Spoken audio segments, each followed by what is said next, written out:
contentos de estar en su casa, a pesar de los cambios climáticos que están ocurriendo allá afuera, ¿verdad? Pero somos fieles al Señor, no importa, le seguimos, no importa lo que esté pasando, aunque nieve, ¿verdad? Aquí en la Florida. Si cae nieve, estamos dispuestos También, ok.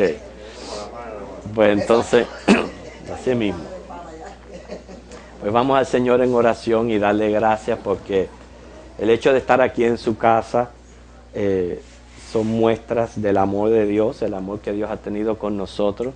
Primero al salvarnos, al darnos la salud, la vida, y al convertirnos en sus adoradores. Eso es algo que tenemos que agradecer al Señor. Nos hemos acercado aquí a tu casa, Señor, y venimos con un sentir, Señor, de agradecimiento profundo hacia las muestras de tu amor para con nosotros. Lo que nos mueve, Señor, también a la alabanza, a la adoración de tu persona. Como hemos dicho, estando muerto tú nos diste vida. Señor, también nos has dado la salud física para poder estar aquí en tu casa, como dice el salmista, algo que Él te reclama, que es el poder estar en tu casa todos los días de nuestra vida, para contemplar tu hermosura y para contemplar tu gloria y para participar, Señor, de esta comunión de santos, que estamos en un mismo sentir, y ese es el invocarte para que seas adorado y alabado entre nosotros. Hemos venido también para seguir aprendiendo de tu santa palabra, lo cual entendemos que son importantes porque en ellas hay palabras de vida eterna, Dios, y por eso las queremos escudriñar para que seamos fortalecidos en fe, Señor, y recobremos ánimo para seguirte, porque te amamos, Dios. Bendice hoy el estudio, Señor, dirígelo con tu Espíritu Santo, como hasta aquí tú has sido fiel, nuestra dependencia está en ti, guíanos a toda verdad. En el nombre de Jesucristo. Amén. Que vamos a, como dice, cada vez que nos reunimos, proponernos aprender algo nuevo, proponernos a aplicar algo de lo que el Señor nos habla a nuestra vida, siempre estar procurando eso. ¿Por qué? Porque como dice el salmista, que el Señor adereza mesa delante de mí. Así que vamos a sentarnos a desayunar primero, y luego, pues almorzaremos con el mensaje. Así que vamos a tratar de aprovechar lo máximo de este desayuno que el Señor nos pone delante. Y vamos a comenzar con un versículo que es Mateo 5, del 10 al 12. Mateo 5, del 10 al 12. Donde encontramos una bienaventuranza. ¿Qué significa bienaventurado? ¿Cómo es? 3 veces feliz. La repetición 3 veces significa completo, lo máximo. Quiere decir que es la máxima felicidad, la máxima satisfacción. Es el hombre que es bienaventurado. Entonces, que vamos a leerlo todos juntos, dice: bienaventurados los que padecen persecución por causa de la justicia, porque de ellos es el reino de los cielos. Bienaventurados sois cuando por mi causa os vituperen y os persigan y digan toda clase de mal contra vosotros mintiendo. Gozaos y alegraos, porque vuestro galardón es grande en los cielos, porque así persiguieron profetas que fueron antes de vosotros. ¿Qué quiso el Señor decir aquí con bienaventurados los que padecen persecución por causa de la justicia? ¿A qué se está refiriendo el Señor? ¿Okay? ¿Quién puede opinar? ¿Qué quiso decir el Señor? Como dijimos anteriormente, 3 veces feliz aquel que padece persecución por causa de la justicia.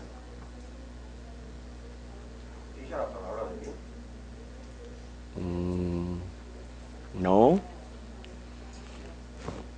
La justicia. La justicia de los hombres, la justicia de Dios. Es lo que quiero que me digan. Bueno, vamos a poner un caso, vamos a poner la China. Está prohibido. Esto que hacemos aquí es prohibido. Entonces ellos sufren por causa de la justicia. Okay. Están privados de profesar como nosotros aquí en nuestro país libremente, que amamos a Dios, que amamos a Cristo. Okay. Hermano de Dios, Van. Cuando habla de justicia, yo creo que sea por llevar a cabo o tratar de que se haga la justicia de Dios. Okay. Man. Intentar ser santos. Ok, muy bien. Hacer lo correcto. Hacer justicia es hacer lo correcto. Eso es lo que nos hace justo. Hacer lo correcto, lo bueno, lo que la voluntad de Dios, cumplir sus mandamientos. Entonces, la idea es, porque aquí está involucrado obviamente una persecución, que es la que posiblemente habla David. Una persecución puede ser social, puede ser civil. Hay muchos tipos de persecución por las que sufre el cristiano precisamente por hacer lo correcto, por hacer lo bueno, por hacer lo correcto y lo bueno. A veces se va a tener que ir en contra de los gobiernos y de lo que impongan las leyes, y entonces por eso termina sufriendo persecución. Pero la idea que yo les quise decir sobre la justicia es que tenemos que vernos que en este aspecto todo cristiano está sujeto a padecer persecución, inclusive viviendo en un lugar como este, en este país, en el lugar donde tenemos libertad de asamblea, libertad de religión, aún en lugares como este. O sea, no vamos a quitar de nuestra mente la persecución civil y vernos en este país donde tenemos precisamente libertad de religión y asamblea. Nosotros también vamos a padecer persecución por causa de la justicia. Cuando yo trato de hacer lo correcto, trato de hacer lo bueno, voy a padecer persecución. Y entonces es lo que dice el Señor: siéntete alegre, feliz, porque eso significa de que estás a bien con Dios, de que estás haciendo. Y ahora vamos a poner algunos ejemplos de este tipo de sufrimiento. A ver, hermano, un ejemplo. Una pregunta que quiero hacer. En este caso se habla de persecución, pero también se puede hablar de rechazo cuando no quizá la sociedad, los gobiernos, sino incluso la familia rechaza a la persona porque está haciendo lo correcto, porque está en los caminos de Cristo, y de alguna manera es un tipo como de separación, digamos, de rechazo. Sí, todo eso está involucrado en lo que es el sentir cierta opresión contra uno por el simple hecho de ser cristiano. Esto puede ocurrir en nuestros centros de trabajo, en las escuelas, Dentro de la misma familia, con la misma familia. Por eso les estoy diciendo que todos de alguna manera o de otra sufrimos persecución por causa de la justicia. Ahora, añádele a eso, imagínense la magnitud de vivir en lugares, países, donde entonces sí el cristianismo es ilegal, es perseguido, y entonces se incrementa aún más lo que es la persecución. Pero lo que el Señor nos quiere decir es que a pesar de que estemos padeciendo cualquier cosa por causa de la justicia, sintámonos felices, sintámonos en Cristo completo. Como está diciendo la hermana, esta persecución puede venir de la familia, puede venir en los centros de trabajo, puede venir en las escuelas, en cualquier lugar donde nos encontremos. Sintámonos felices. ¿Por qué hemos escogido esta introducción? Porque vamos a Hechos, capítulo 12.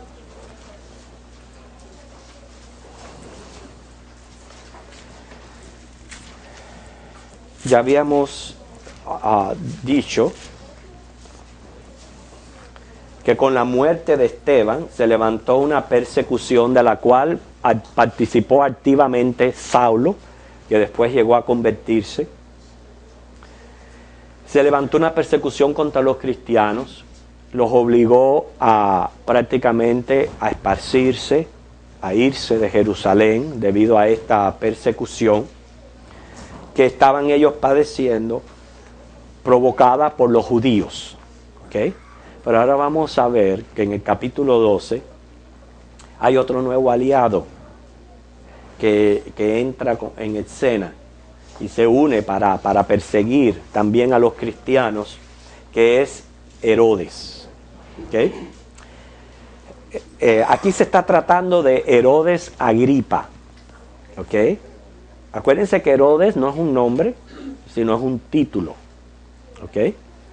Y hay varios Herodes en la Biblia, menciona varios Herodes. Bueno, este Herodes es Herodes Agripa. ¿Qué quiere decir Herodes entonces?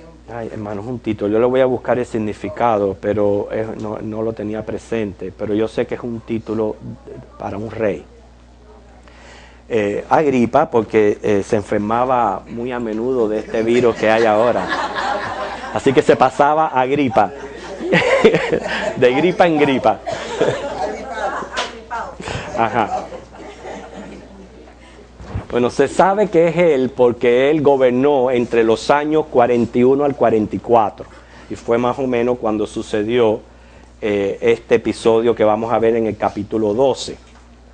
¿Okay? Ve cómo dice ahí: en aquel mismo tiempo el rey Herodes echó mano a algunos de la iglesia para maltratarles. Y por eso decimos, la Biblia, el Hechos no lo dice, pero se sabe que por el tiempo que sucedió esto, el que estaba gobernando era Herodes Agripa. ¿Okay? Ahora, había varios Herodes. Yo les había dicho de que habían varios de ellos. Conocemos a Herodes el Grande, ¿se recuerdan?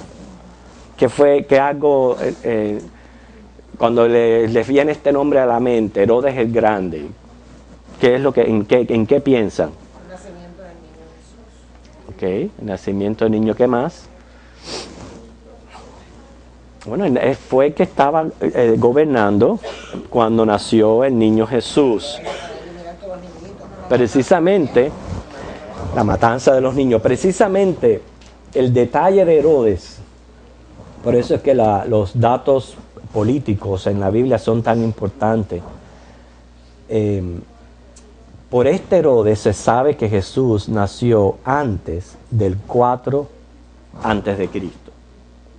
¿Okay? Jesucristo nació antes, no se sabe con seguridad qué fecha, antes del año 4 antes de Cristo. No se sabe si es el 6, por ahí, por el hecho de que Herodes murió en el año 4 antes de Cristo, y ya Jesús había nacido, al menos por lo menos tenía 2 años cuando él hizo este edicto de matar a los infantes menores de 2 años. Y ese es un dato interesante acerca de Herodes el Grande. Ahora, Herodes se había casado con Mariane. ¿Okay? Perdón, el hijo, que es Herodes Antipas, se había casado con Mariane. Herodes Antipas fue el que decapitó a Juan el Bautista. Okay, fíjense, que por eso es que no, cuando leemos en la Biblia, Herodes no es el mismo. Hay varios de ellos. Herodes Antipas fue el que decapitó a Juan. ¿Okay? Y entonces estaba... este Herodes Agripa, que es entonces viene a ser nieto de Herodes el Grande, Herodes Agripa 1. Hay otro Herodes Agripa 2. Este es el 1. Herodes Agripa 2 fue el que Pablo tuvo que presentarse ante él cuando fue tomado preso. Así que noten eso, está yendo de abajo para arriba. Herodes el Grande, después viene Antipas. Después de Antipas viene Agripa 1, que es este que estamos hablando aquí en la clase de hoy, y después viene Agripa 2. ¿Okay? Donde Pablo se presentó, tuvo que presentarse ante él cuando fue tomado preso. Ahora, ¿por qué este hombre persigue la iglesia? Hasta ahora ya dije, estaban siendo perseguidos por los judíos. ¿Okay? Pero ¿por qué este hombre persigue la iglesia? Se dice que este hombre era un vicioso, ¿ok? Pero exteriormente era un celoso practicante de los ritos judíos. Cuando decimos exteriormente, es porque verdaderamente no llevaba su religión en el corazón. Vamos a ver muchas cosas al final que él hizo, que obviamente No es el hecho de ser un cristiano. Cualquier judío realmente practicante no hubiera hecho estas cosas. Es decir, exteriormente él simpatizaba con los ritos judíos y era un patriota religioso. Ese Herodes Agripa. Estamos hablando ya del uno. Okay, ahora el enfoque completo de la clase es en Herodes Agripa I. Los demás nada más que son detalles para uno no confundirse cuando uno lee en la Biblia y dice Herodes, no pensemos que es el mismo, sino que hay varios. Okay, ahora vamos a enfocarnos en este Herodes Agripa I. Ahora, nunca los Herodes fueron verdaderos judíos. Ellos eran de padre y madre idumios. En esos 400 años de silencio que hubo, que uno le dice el tiempo intertestamentario, más o menos para el año 125 antes de Cristo. ¿Recuerdan cuando la guerra de ¿cómo se llama? Se me olvida los macabeos, okay, que ellos lograron la victoria. Juan Hircano, que era el que estaba frente de eso, venció a los idumios y les impuso a estos la circuncisión y el judaísmo. O sea, se los impuso. O sea, ellos llegaron a ser vistos oficialmente como judíos, pero realmente no eran judíos. Entonces, para ellos congraciarse con los judíos, de vez en cuando hacían cosas. Por ejemplo, la misma remodelación del templo que hizo Herodes en los tiempos de Jesús fue para congraciarse con los judíos. En otras palabras, adquirir simpatía de parte de los judíos. Bueno, la única razón que tuvo para comenzar a perseguir la iglesia, era congraciarse con los judíos. Los judíos estaban persiguiendo la iglesia, pues él se une también a perseguirlos y comienza entonces lo que es la persecución civil. Y vamos a ver que el primero en caer fue Jacobo. Dice, y mató, el segundo versículo, y mató a espada a Jacobo, hermano de Juan. Jacobo es la forma griega del nombre Jacob. ¿Okay? Y fue el primero de los 12 martirizados. ¿Quién fue el primer mártir del cristianismo? Pero ¿quién fue el primero de los 12 en ser martirizado? Jacobo. ¿Okay? ¿Entienden la diferencia cuando decimos esto así? Este nombre se traduce también por Santiago y por Jaime. Pero era el hermano mayor del apóstol Juan. ¿Recuerdan Jacobo y Juan? Que eran aquellos dos hermanos de fuerte carácter, que fueron los que quisieron los 2 primeros lugares en el reino. ¿Okay? Ellos eran hijos de Zebedeo y era primo hermano de Jesús. Él era primo hermano de Jesús. Decimos que era primo hermano de Jesús porque su madre era Salomé, que era hermana de María. ¿Okay? Así que esa es la relación que tenía Jacobo y Juan. Juan era el discípulo amado, pero este viene a ser su hermano. Vemos como aquí murió a espada, algo que inclusive Jesús mismo se lo profetizó. ¿Qué dice Mateo 20:23?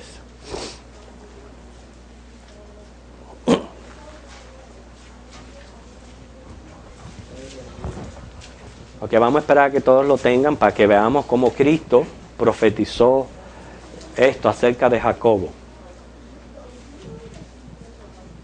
Ajá, Mateo 20:23. Él les dijo, a la verdad de mi vaso beberéis, y con el bautismo con que yo soy bautizado, seréis bautizados.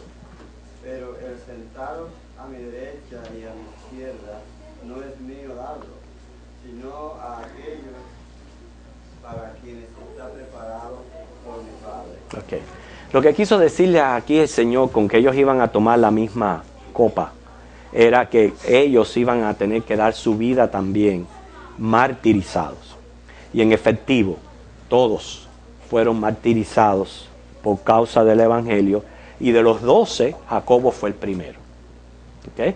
Porque inclusive, aunque Juan, que fue el que escribió el Apocalipsis, no se sabe exactamente si él murió de edad, pero él llegó a sufrir martirio por causa del Evangelio, porque se dice que inclusive su cabeza fue hundida en un tanque de aceite hirviendo, o sea que lo quemaron. Así que vemos cómo ellos, cada uno de ellos fue sufriendo por causa del Evangelio.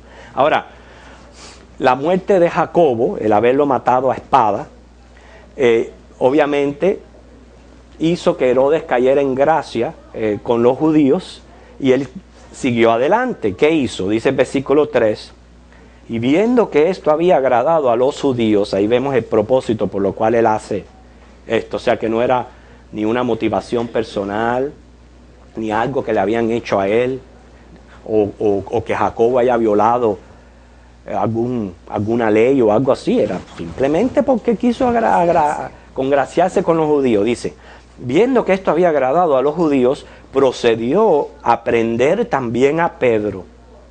Eran entonces los días de los panes sin levadura.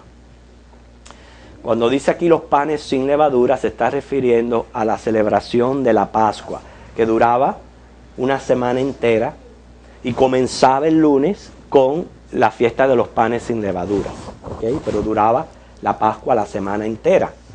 Los planes de Herodes era, cogió preso a Pedro y luego sacarlo, imaginamos, para que le dieran muerte. ¿Se recuerdan que esto mismo hicieron con Jesús? Que fue durante el tiempo de la Pascua, que lo cogieron preso y lo sacaron, y fue ahí donde pidieron que fuera crucificado y todo eso. Más o menos algo así tenía Herodes en mente hacer con Pedro. Y mientras tanto, lo que hizo fue, el 4, que habiéndole tomado preso, le puso en la cárcel, entregándole a 4 grupos de 4 soldados cada uno para que le custodiasen, y se proponía sacarle al pueblo después de la Pascua. O sea, lo puso en una celda custodiado por 4 grupos de 4 soldados. O sea, al parecer hacían turnos de 6 horas. Cada 6 horas, pues reanudaban, cambiaban la guardia para que él tuviera custodiado las 24 horas del día y noche. Él estuviera custodiado. Ahora, así que Pedro dice, estaba custodiado en la cárcel, pero la iglesia hacía sin cesar oración a Dios por él. Me imagino que la noticia de la muerte de Jacobo fue devastadora para ellos, preocupante para todos. Fue triste perder así a uno de los hermanos fieles, una de las columnas de la iglesia. En medio de ese sufrimiento, escuchan que a Pedro lo cogen preso. Si a Jacobo lo acaban de cortar la cabeza, lo más obvio es que a Pedro también lo maten. Y entonces, esto hizo que la iglesia se uniera en oración, dice, sin cesar. Y hermanos, el Señor escucha nuestras oraciones cuando oramos en el nombre de Cristo. Pero más que todo, mueve la misericordia de Dios cuando la iglesia se une en oración. Cuando todos están sintiendo una misma cosa y realmente de corazón se entregan a pedirle a Dios por algo. Vamos a buscar 2 pasajes bíblicos. Isaías 65, 24. Isaías 65, 24.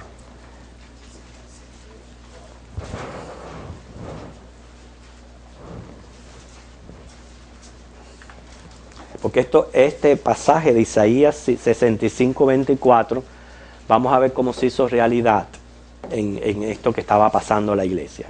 ¿Alguien que no haya leído lo lee, hermano tirador? Y antes que clame, responderé yo. Mientras aún hablo, yo habré oído. Ok, nosotros tenemos promesa, seguridad, certeza, que cuando la iglesia se une a orar, el Señor escucha. Mateo 18, 19.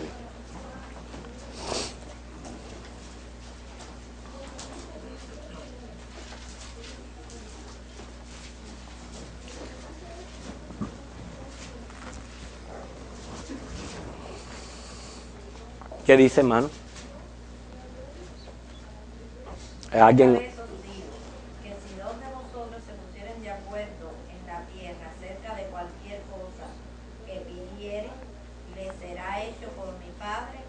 Okay, es una promesa que tenemos del Señor. Por eso es que los cultos de oración en las iglesias son bien importantes. Nosotros no venimos aquí a perder el tiempo. Nosotros no venimos aquí a, un culto de oración, qué aburrido, qué irresistible, qué fastidio. Yo no creo que un verdadero creyente pueda tener esos sentimientos dentro hacia algo así tan importante como es la oración, y cuando la iglesia se une a orar y a estar intercediendo unos por otros. Es bien importante nuestras reuniones de oración, por la promesa que Dios está ahí y por la promesa de que el Señor escucha cuando 2 o 3 se ponen de acuerdo sobre algo y Dios responde. O sea, eso le da tremenda importancia a nuestros cultos de oración, como los cultos de hogares que tenemos. Esta noche tenemos un culto de hogar donde parte de ello pasamos orando. Hermano, eso es importante. El interceder los unos por los otros, eso es hablar con Dios.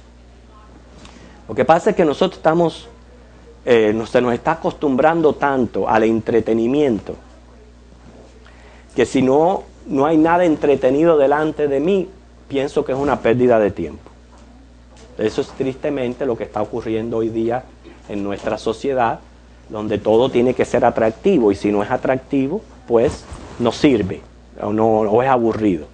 Y hermanos, no debe de ser así. Nosotros tenemos que entender, y si es algo que yo tengo que pedirle a Dios o cambiar mi pensamiento al respecto, yo tengo que entender que orar es hablar con Dios, y que es sumamente importante el interceder los unos por los otros, que sean conocidas nuestras peticiones, que se traigan a la iglesia y la iglesia pida, porque cuando la iglesia pide, vemos que Isaías dice que antes que hayan hablado ya Él ha respondido la oración.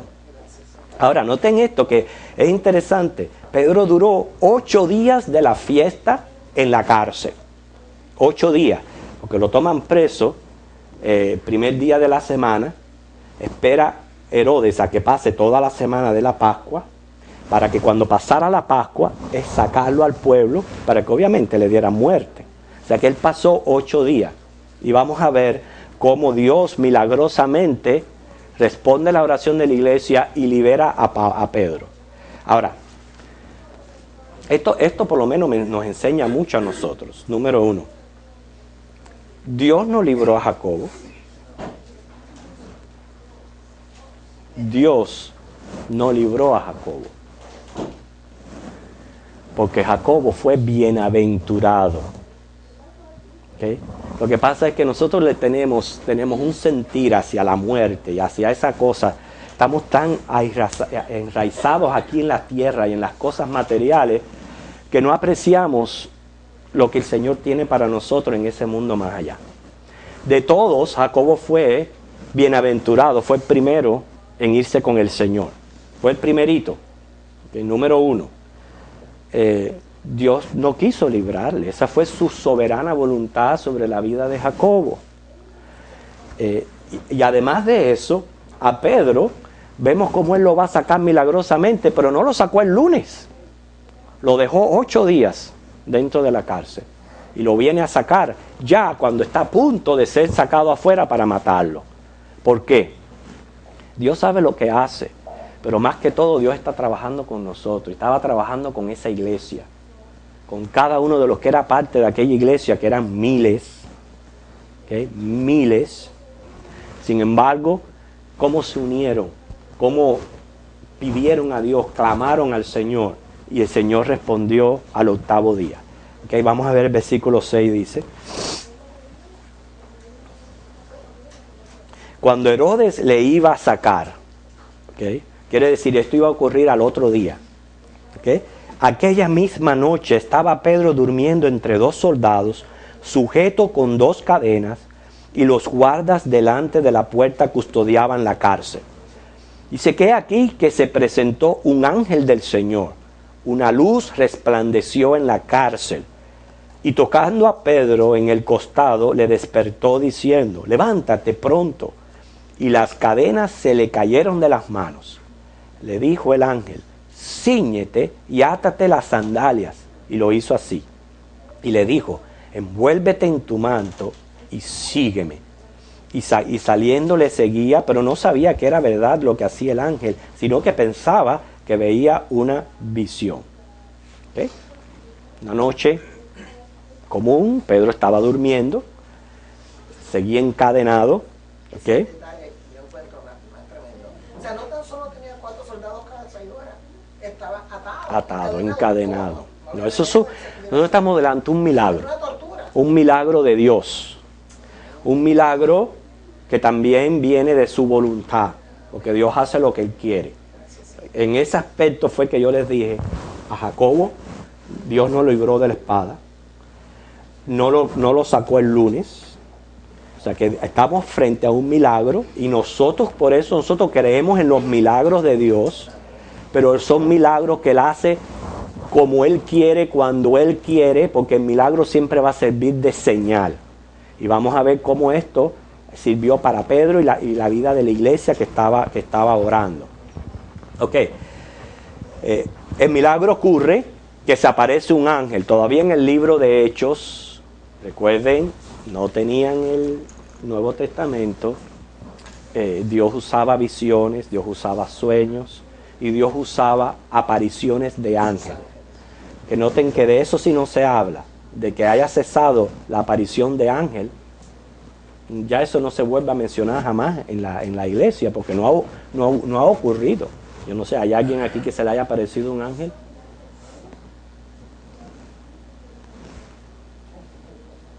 Se acabó.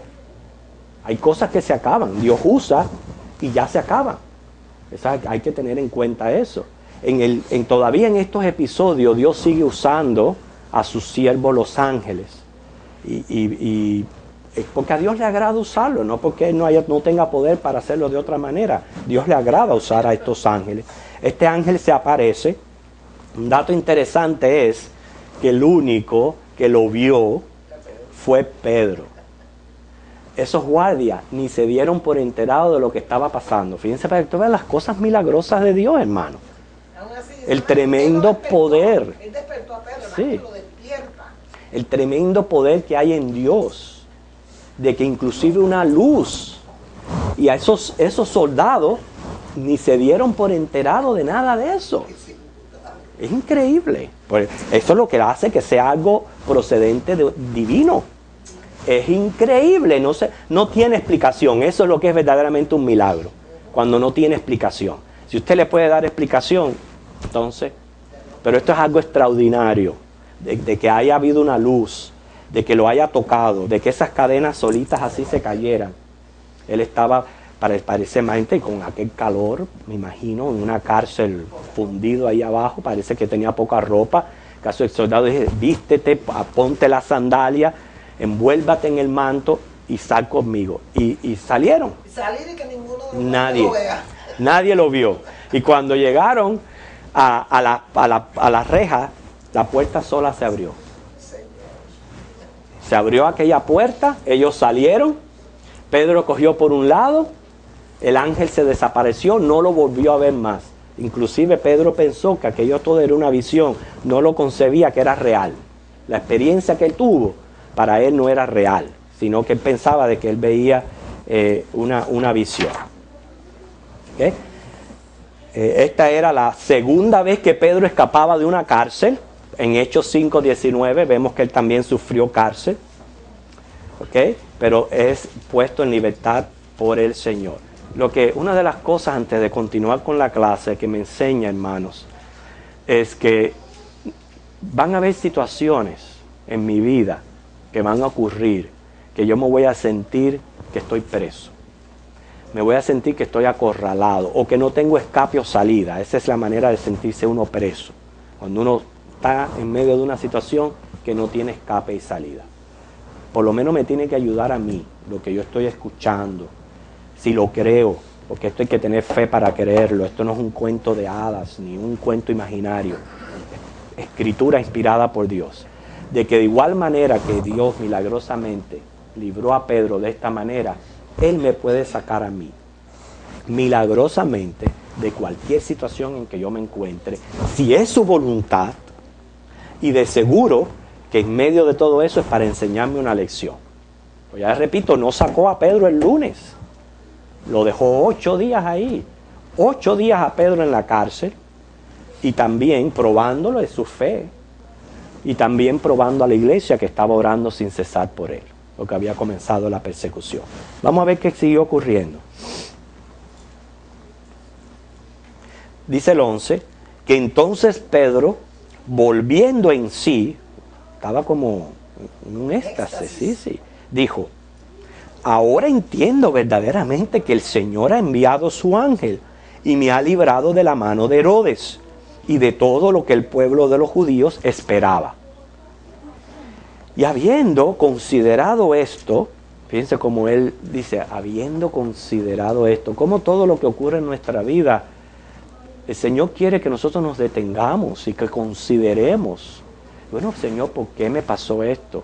¿Cómo fue que tú me libraste? Y aprender. El Señor quiere que aprendamos de las experiencias para nosotros poder crecer. Él consideró, Pedro consideró todo esto. Entonces llegó a casa de María, la madre de Juan, el que tenía por sobrenombre Marcos, donde muchos estaban reunidos orando. Este Juan es diferente al apóstol. Hay varios Juan en la Biblia.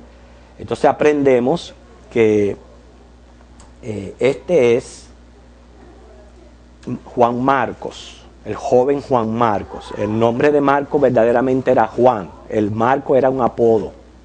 ¿Ok? Pero el nombre de él era Juan. Sí, Marcos. Sí, es Juan Marcos. ¿Ok? Se les decían así, les ponían, nosotros decimos nombretes para poderlos diferenciar unos a otros, porque eran nombres muy comunes en aquel entonces y se usaban. Y al parecer esta señora María, que era la madre de Marcos, tenía una casa culto en Jerusalén. Recordemos, en aquel entonces no tenían la libertad de asamblea, no tenían un lugar donde reunirse, y la iglesia lo que hacía era reunirse en casas. Las casas vinieron a ser los templos de la iglesia primitiva. Dice allí que muchos estaban reunidos, como los van a ver hoy en el culto de hogar en casa de Gladys. ¿Gladys está preparada? Sí. Que muchos van a estar allí reunidos. No importa que llueva. No. Sí, pero aunque nieve. No importa que nieva. No importa que nieva. Vamos a estar allí reunidos en casa de Gladys hoy, haciendo oración a Dios y teniendo este culto de oración. Llegó Pedro ahí a casa de María, que parece que era donde comúnmente se estaban reuniendo los cristianos, y dice, versículos 13 y 14, que cuando llamó Pedro a la puerta del patio, salió a escuchar una muchacha llamada Rode, la cual, cuando Rodé, no sé cómo, la cual, Rode o Rodé, yo lo he escuchado en las dos formas. Sí, pero no tiene acento, o sea, la etimología es el acento y no lo tiene. No, que no lo tiene, entonces Rode. Pero han escuchado el nombre Rodé. Rodé. ¿Cómo? Está bien. Esto está muy bueno. El caso fue que llama a Pedro a la puerta del patio y salió a escuchar una muchacha llamada Rodé. Siempre me llama la atención la presencia de los jóvenes reunidos con la iglesia en cultos de oración. La tendencia de hoy día, y yo no sé si esto es una nueva influencia de la nueva era, como está influenciando la iglesia, que precisamente tienen la mentalidad de que al joven hay que entretenerlo, y si tú no lo entretienes, pues se aburre y no sirve nada. Y no se le está acostumbrando a los jóvenes a la vida de iglesia y a participar con la iglesia, que es ahí donde van ellos a aprender a ser creyentes y donde se van a acostumbrar y habituar a lo que hace la iglesia. Porque quiero decirles, mejores entretenimientos y espectáculos hay en el mundo. ¿Por qué tú vas a convertir la iglesia en un espectáculo, en un entretenimiento para mantener los jóvenes? En esta ocasión, ahí vemos jóvenes presentes con la iglesia ahí orando. Está el ejemplo de Eutico, que se acuerda que el pobre se quedó dormido, se cayó por la ventana y se mató. Bueno, se quedó dormido, pero estaba allí con la iglesia. ¿Ok?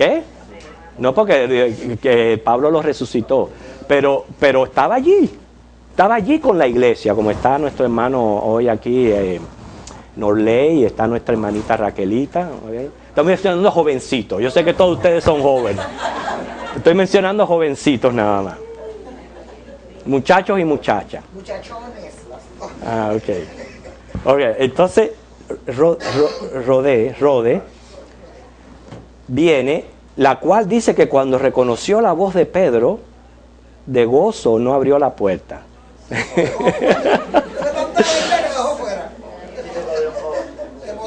Era un milagro, hermanos. Acababan de darle muerte a Jacobo, Pedro preso.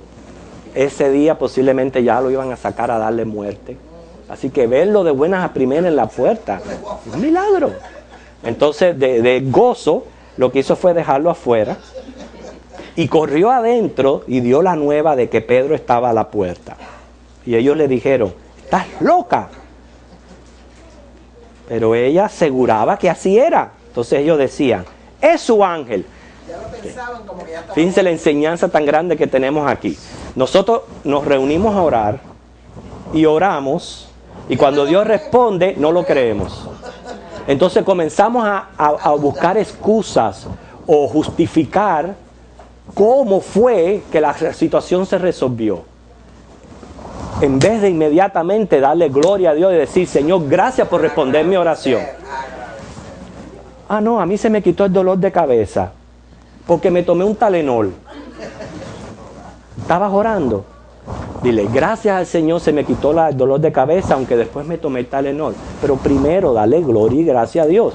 Hermano, ves que es una deficiencia humana de todos nosotros. Aún aquella iglesia primitiva que estaban aprendiendo de los mismos apóstoles, se pasaron 8 días orando, pidiendo a Dios un milagro por la vida de Pedro. Ocurre, y luego no lo creían. Le decían que la muchachita estaba pobre, loca. Y también decían, no, ese es el ángel de Pedro. Ya lo habían dado por muerto, ya se había muerto, y era el ángel guardián, en la mentalidad de que toda persona tenía un ángel guardián. Todavía estaba impregnada en la mente de las personas. Que no lo creían. O sea, muchas veces nos ocurre a nosotros oramos, Dios responde, y entonces lo justificamos. Ah, no, porque esto pasó así, porque ve cómo enseguida vamos a nuestros propios medios. La cosa se resolvió porque yo hice, en vez de reconocer a Dios en todo aspecto de nuestra vida.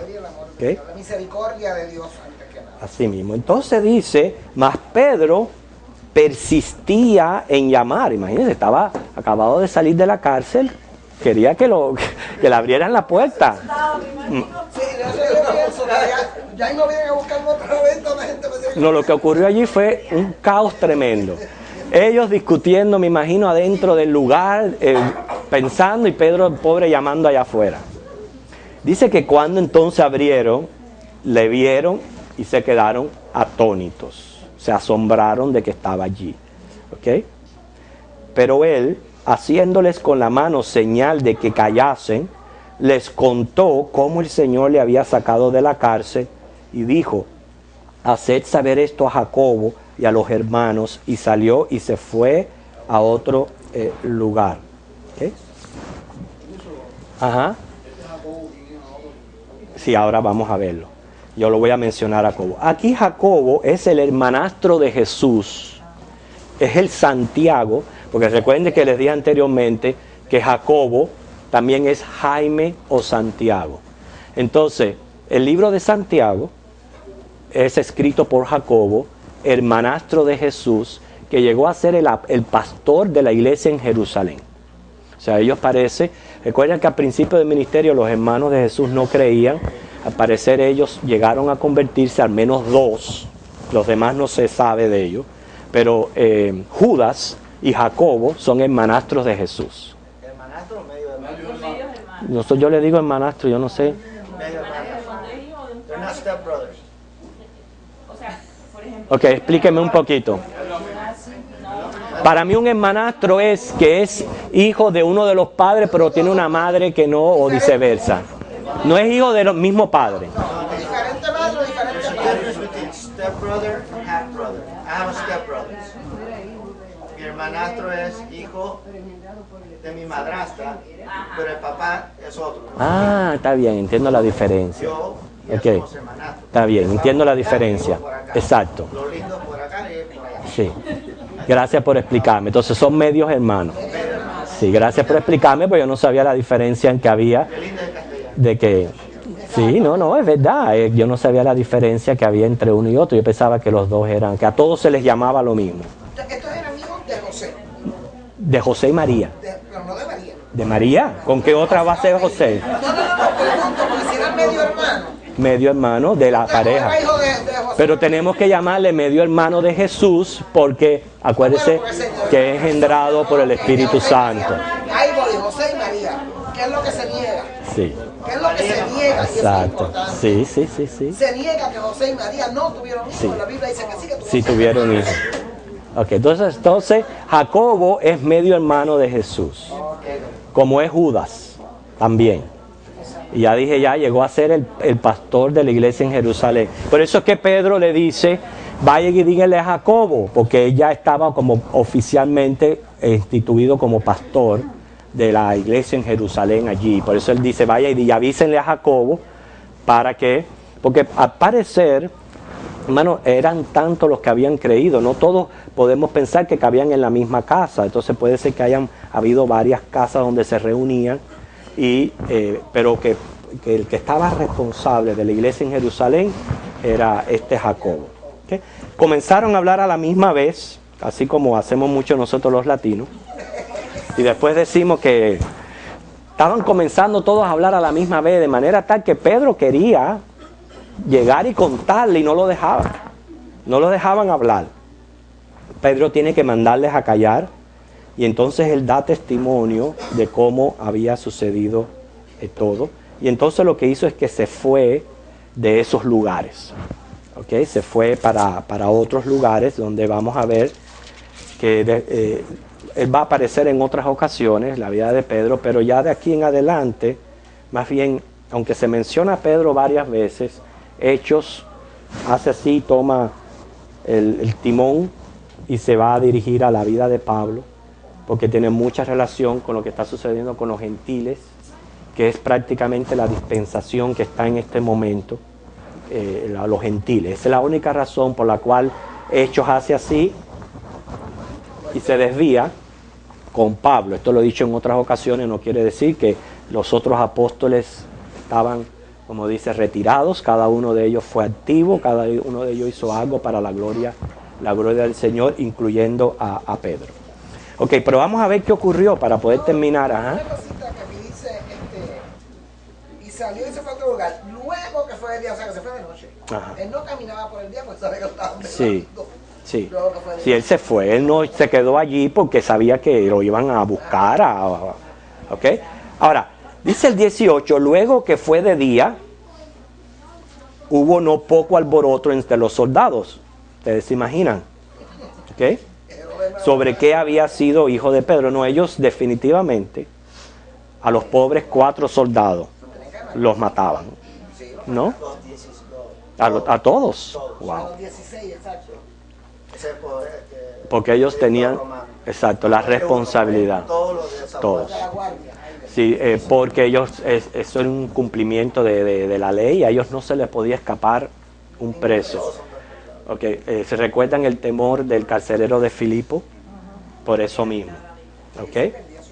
Dice, más Herodes, habiéndole buscado sin hallarle, ve que él no se quedó con las manos cruzadas, él lo mandó, lo salió a buscarlo, por eso fue que Pedro se fue de esos lugares. Después de interrogar a los guardias, ordenó llevarlos a la muerte. Okay, ahí está la respuesta bíblica de que los mataron. Después descendió de Judea a Cesarea y se quedó allí. Y dice, los versículos 20 al 23, para terminar, que Herodes estaba enojado contra los de Tiro y de Sidón, pero ellos vinieron de acuerdo ante él y sobornado Blasto, que era camarero mayor del rey,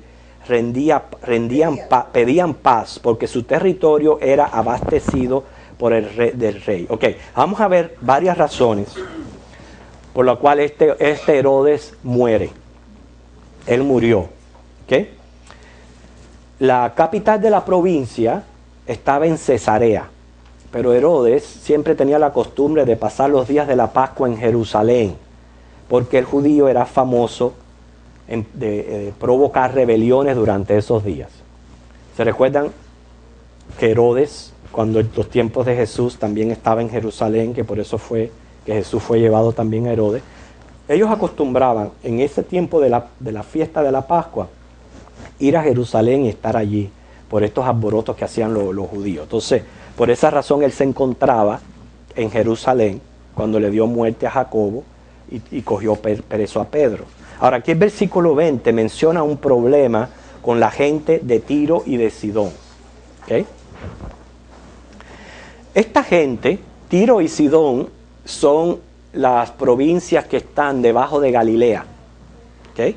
Está, imagínense el mapita así de Jerusalén, que se recuerdan que está el Jordán. ¿Okay? Jerusalén está aquí abajo, viene Samaria y viene Galilea. Entonces arriba está la región de Tiro y de Sidón, que Jesús visitó en varias ocasiones. Esta gente obtenían su grano de los campesinos controlados por Herodes. Y Herodes les prohibió comerciar el grano. Y como les prohibió comerciar el grano, provocó revuelta. Porque esta gente vendía sus granos desde tiempos muy antiguos, inclusive desde Primera de Reyes 5:11, ya se menciona a esta gente vendiendo el grano y viviendo de eso. Entonces, en vez de Herodes dejar a esta gente tranquila y que siguiera ganándose la vida, era un egoísta, un ambicioso que no pensaba en los demás, sino estaba pensando siempre en sus propios intereses. Entonces, por eso es que se menciona ahí, en el versículo 20, este problema político prácticamente que se le presentó a Herodes en ese momento. Ahora, dice el 21, que un día señalado, Herodes, vestido de ropas reales, se sentó en el tribunal y les arengó.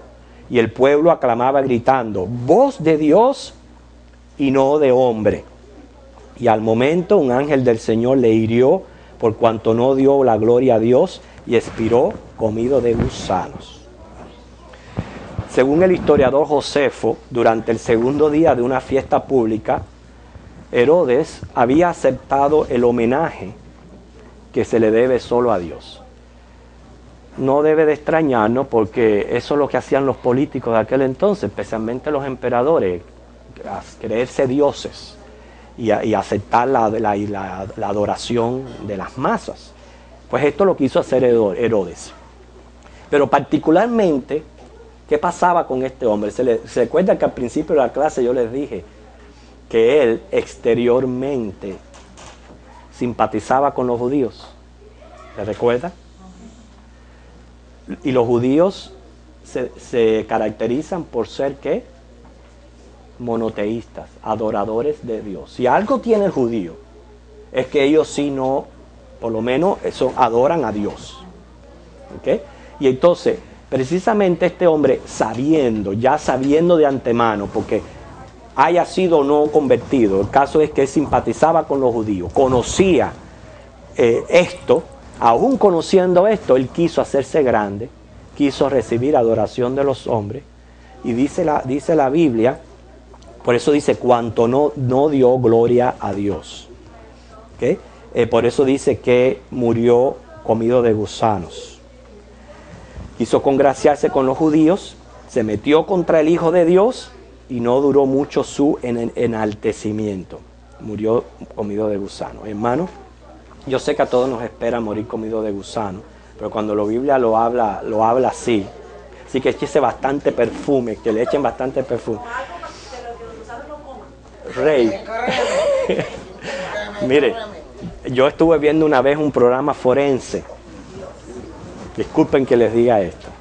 Estaba viendo un día un programa forense donde encontraron a una mujer que había tenido SIDA, muerta en su habitación, ya después de 4 o 5 días. Hermanos, los gusanos que salían de esta mujer eran de este tamaño y de este grueso. Así. No son gusanitos chiquiticos los que produce el cuerpo humano. Son unos gusanos pero bien alimentados. Ok, yo sé que todos, ese va a ser el final de todos si Cristo no viene antes. Ojalá que Cristo venga antes y seamos levantados y arrebatados con Él y no pasemos por eso. Pero lo que está queriendo decir aquí al mencionar inmediatamente comido de gusanos, que parece que la enfermedad con que Él murió fue una enfermedad bien fea, bien grave, bien triste, la manera en que Herodes Agripa murió. Pero no olvidemos el gripe, lo que le hizo a Jacobo, lo que le hizo a Pedro, lo que le hizo a los pobres campesinos de Tiro y de Sidón, y luego ponerle la tapa al pomo, querer recibir la adoración que él sabía de antemano que nada más que había que dársela a Dios. Exactamente. Entonces, podemos aprender muchas cosas de eso. Aprendemos de Herodes, de lo que es capaz de hacer un hombre en su orgullo y hambre de poder y dominio, cómo se olvida de Dios y cómo se olvida de hacer justicia. De Jacobo, que Dios quiso que fuera el primero en sellar su fe con el martirio, bebiera esa copa que Jesucristo tuvo que tomar siendo justo. Todos, si Cristo no viene, vamos a morir, vamos a terminar comidos de gusano. Qué mejor privilegio que ser un mártir de Cristo. Piensen, si todos de todas maneras vamos a morir, qué mejor que ser un mártir de Cristo. Ven cómo hay que ver la bienaventuranza en el que es perseguido por causa del Señor. De Pedro se aprende que Dios tenía planes con su vida. No era todavía el tiempo de su martirio, porque aunque él escapó esta vez, sabemos por la historia que él lo volvieron a coger preso y en esa ocasión fue crucificado boca abajo y así murió. Porque él pidió, dice la Biblia que él pidió que él no era digno de morir como había muerto el Señor con su cabeza hacia arriba. Sí. Él tenía que morir con su cabeza hacia abajo. De la iglesia aprendemos que cuando hay un hermano en necesidad, sobre todo una necesidad así de tanto peso, yo le digo así, necesidad de peso. Porque a veces, hermano, si a usted le duele la uña, ore en su casa por la uña. Si se le enterró la uña, ore en su casa por la uña. Pero no venga al culto de adoración a decir que oren por su uña. Déjelo para su casa. Estamos hablando cosas de peso. Porque a veces no podemos tener el tiempo para orar por cosas de peso por estar en esas cosas. No es que no sean importantes. Dios escucha también su oración personal. Pero traiga a la iglesia necesidades verdaderamente grandes y orar e interceder los unos por otros al Señor. Ahora le digo, hermano, para poder terminar. Y luego, que no nos agarre de sorpresa cuando Dios responda. Eso también se aprende, ¿ok? Así que, hermano, dígame.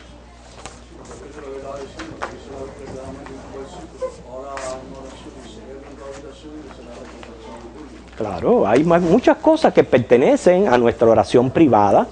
Mira, nosotros acostumbramos en los cultos de oración, muchos hermanos dicen, tengo una petición personal. Y a mí me parece a veces que es que están pidiendo pizza, pero tengo una personal. Pero Dios sabe y conoce cuando decimos, yo tengo una petición personal, y se ora por esa petición personal que el hermano tiene en secreto. Eso no está malo hacerlo. Hay oraciones que pertenecen a ese claro, y otras que sí tenemos que traer y orar en oración los unos por los otros, hermano. Hermana, la palabra arrengó es como si Les arrengó, no sé. Llamó la atención. No sé el significado de esa palabra. Explicar, discutir, discernir, decir, miren, yo voy Sí. a hablar, permítanme. La hermana es maestra, así que ella debe conocer. O sea, estaban ellos con un barullo, era una bulla. Ok, escuchen al hermano hermano en español. ¿Cómo? Dirigirse al pueblo. Arrengar es dirigirse al pueblo. Exacto, convocar al pueblo y dirigirse a ellos. Gracias, hermano, porque siempre ve que aprendemos. A eso venimos. Yo siempre le digo al principio de la clase, busquen algo para aprender. Yo he aprendido mucho hoy, de la clase de hoy. Ya no vuelvo a decir hermanastro. ¿Eh? No, ya es la hora de orar y no. Ok, vamos a pedir.